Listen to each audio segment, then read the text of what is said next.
Hi folks, welcome to the Prepared Homestead. This is Travis. Thank you all for stopping by to watch. Well, I lied to you this morning, and I gotta get that off my chest because I cannot stand liars. Can't stand lying. So I was talking about the weather, and I said, well, it looks like it's clouding up, but I don't think we're gonna get anything. And the way that I checked on the radar, on the little weather app, and it was showing it was all going to go north of us. And after I made my video this morning, it wasn't 5 minutes, not even 5 minutes. I mean, the bottom fell out, poured and poured and poured, and it rained for a good few hours. Not heavy like that. It rained like that for quite a while. But it rained and drizzled for quite a while, and it's still really cloudy out. So my apologies for not telling you the truth. You know, something that none of you is going to care about. I'm kind of a weather nerd. And where we live, it's actually really difficult. As difficult as it is for them to predict the weather and get it accurate, it's even more difficult here when it comes to using the radar. And I actually met one of the top meteorologists in the state, works for the National Weather Service, and he was telling me this. Because I was asking him, like, why is you never can get the weather forecast? I mean, I know we always laugh about weather forecasters, but it's even worse, it seems, here where we live. And he said, so where we live, there's 2 radar systems in our area, in our state, this part of the state. And where we live is right where they overlap, and it's kind of at the extent of their range. And as the radar, radar shoots out and it actually goes up. So where the radar is going over our area, it's at a really high altitude for radar. And so they miss a lot because a lot of the weather goes underneath that radar and they miss it. He said, so yeah, it's hit or miss out there where you're at because you're just so far out that the radars that we have, they don't really get good coverage over that area. Anyways, I just thought I would mention that. So I'm going to talk about something today that, not the doom and gloom about the wars and the Biden fluffles and mistakes and all that stuff, because it's all happening. I mean, and it's getting worse, and it's like any day now, that it's imminent destruction kind of thing. And it's always funny because when I make videos about that kind of stuff, I get so many people complaining that, oh, you're just talking about the doom and gloom stuff. And then when I make a video like today, or a positive video where I'm trying to just give you a pep talk, no one seems to want to watch those. So I want to talk today about community, just some tips and advice that I've experienced with what we're doing. And when I say community, I mean a prepper mag, a homestead group, a tribe, just friends kind of coming together and saying, hey, what are we going to do about planning to get through all of this craziness? And because that's really what we should be doing. I know that so many of you're going to say you can't trust people. I'm a loner. I'm a lone wolf. I don't want to be around people. I don't want to trust all this kind of stuff. But I want to let you know something. That's exactly what the left has been trying to tell you to do for a long time. Isolate yourself, keep your distance socially, isolating and distancing, and not to congregate, not to be together. Throughout all history, humans have been a communal type of people. They've lived in groups and in tribes. And only in this modern era have people really started isolating themselves. And I believe it's a big part of the psyop. I mean, America would not have revolted against England if they hadn't come together in small groups and discussed and planned and prepped and come up with a plan to dissent, basically. So I think it's very important. But anyways, so when you're doing this, you end up meeting a lot of people. Even if you're trying to keep it quiet, word gets out. People show up, people come around, people start talking, and then you're trying to talk to people and get feelers out there about, are you interested in kind of teaming up with us or being part of this group or whatever it is that you're doing. And you're going to get lots of different kinds of people. And of course, you always have to be on guard for the bad people. And the bad people may be government sneaking in and trying it, but most of the time that's actually not going to happen. As long as you're not doing really public out there in the front stuff like, oh goodness, I can't even think of, the different patriot groups and stuff that's been in the news over the last few years. Three percenters and that other one, the Proud Boys, things like, as long as you're not getting out there, and I'm not saying they're doing bad things, they're just being very public. As long as you're not doing that, and not being overtly, I don't know, gun crazy, which is kind of relative because folks like me are kind of gun crazy. But anyways, the amount of government infiltration into groups like ours is not as much as you think. Occasionally they may show up and, or they may talk to you or something. But for the most part, the bad people that you're going to have to deal with are just people that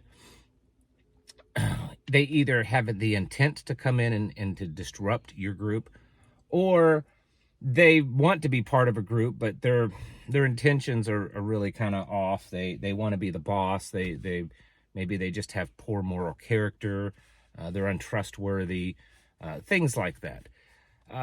Then there's the type of people that they come into a group. They want to be part of your tribe, your team, your whatever. And maybe they're not necessarily bad, as in, they're going to do something harmful to you or to individuals in the group or the group as a whole. But they're just kind of they don't do anything. And I tell you, that's probably the biggest thing that you'll have to deal with. And a lot of these people are genuinely decent people. They're not necessarily, like I said, they're not bad people. They're not here to do harm. They're just not here to do a whole lot. And I would guess that in my experience, that's the majority of what you have to deal with. There's a small amount of people that you have to deal with that you find out that they're bad apples. You need to kind of cut them loose quickly. And then there's a small amount of people that are really good. They're hard workers. They're energetic. They want to be involved. They want to do things. They're doing their own things too. They're out there working hard to really get prepared, to really get self-sufficient. But I would guess that the majority of the people that you're going to run into are just they're do-nothingers. They're making up new words, Travis. Some of the signs that you might want to pay attention to is if they come into the group and they brag a lot. They brag a lot about what they've done in the past. They brag about maybe money. Maybe they have a lot of it, or they could buy this, or they could do this, or they just have they just overwhelm you with ideas. Oh, well, we need to be doing this. We should be training doing this. We should be doing this. We should be talking to these people. We should be planning this. And it's just constant. If you have people like that, that doesn't necessarily mean it's bad, but there's a possibility that they're not going to do anything. And when you're building kind of that tribe of people, you need to get to know each other. The longer it goes, the more that you connect, the closer the relationship is built. At some point, you need to get to know each other. You need to, visit their home, see what they're doing. If you get there and they're not really homesteading, they're not gardening, they don't have any chickens, they're not really doing a whole lot. They're just talking. They're talking a lot. They're talking a lot about what they're going to do. They're talking a lot what the group should do. They're full of ideas. That may be a red flag, because I've seen it so many times of people that will come in and they're nice people, probably actually really trustworthy people. I mean, they may just genuinely be good people, but they're not really doers.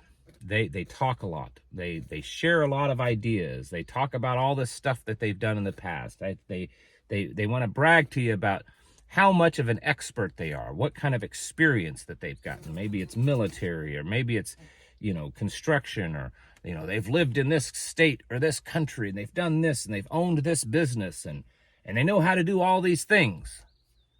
but you just never see it happen. Be cautious with people like that. And I'm not saying that you should not ever let someone like that in your group. It's possible that they could be of good, productive use to the group in some way.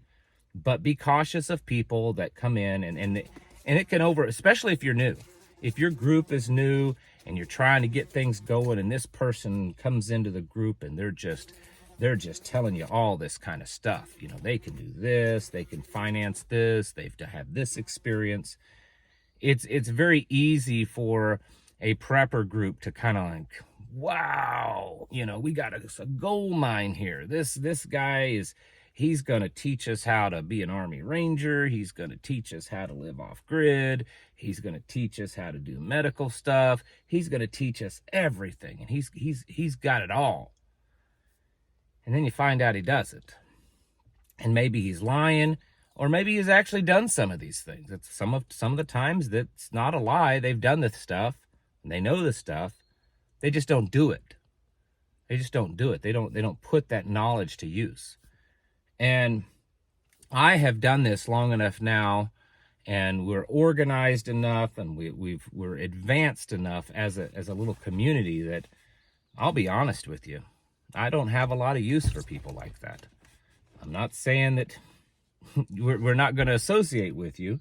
I'm just saying that just don't have a lot of use for someone like that. Now's not the time to be big talkers. Now is the time to be working hard. Now is the time to be getting out there and getting your place ready, getting your preps in order, getting yourself as self-sufficient as possible, training, whatever it is. It's the time to be doing those things on a very regular basis. It's not the time to be sitting around having cups of coffee talking about all the things that we could possibly do. Oh my goodness, we could build this hydro generator. Oh man, we could build big steam power this. Oh, you know, we could build this whole communication network and put up a repeater tower, and that's great if you can do it now. That's great. And it's okay to have long-term goals. But right now is not the time to be focused on just your long-term goals. Have those, occasionally address them, but there needs to be immediate goals. You need to be focusing on the immediate of getting, you know, what can you get done as a group in the next 2 to 3 weeks? What can you do in the next 2 to 3 months? What can you do in the next 6 to 8 months, 9 months? Those kinds of timelines is what you need to be focused on. Because while there's no guarantee that things will fall apart and we'll have the apocalypse in the next 6 months, the stage has been set for that to be a good possibility. And so we have to prepare in that way. We need to be actively working, not actively talking. And again, someone comes into your group and they're like, oh, big talk, big talk, big talk. But you don't see a lot of action. Red flag, red flag. There are people in our group that, as much as I feel like I do a lot, they work circles around me, and they're older. You know, there's one man, he's going to watch this video, and he knows who he knows I'm talking about him. As you're sitting there watching this video, I'm talking about you. He's old enough to be my dad, and he's had a transplant surgery, medical problems in his past, and that man will outwork 2 or 3 other men easily any day of the week. And he's got a big heart. And it's not that he's just working. He's working for work, and then he's working for the community. And he's always the first one to jump up, and someone needs something. Someone's car's broke down. Someone needs help moving a refrigerator. He's the first one. You know, let's plan a day that we get together and we go over medical training. I'll be there. That's the kind of people you need to find. It's harder to find those kind of people. There's less of them out there. There's less people that are truly serious. They understand what we're dealing with. They understand how the world is. And they're ready to just go all in on getting things ready. Those are harder people to find. Try to find them, though. Don't just jump on the first person that walks by and sells you this big story about all the amazing stuff that they can do. because a lot of times they're never going to do it. Folks, it's time to get your houses in order. You need to be preparing yourselves mentally, physically, and spiritually. Thanks for watching. Catch you in the next video.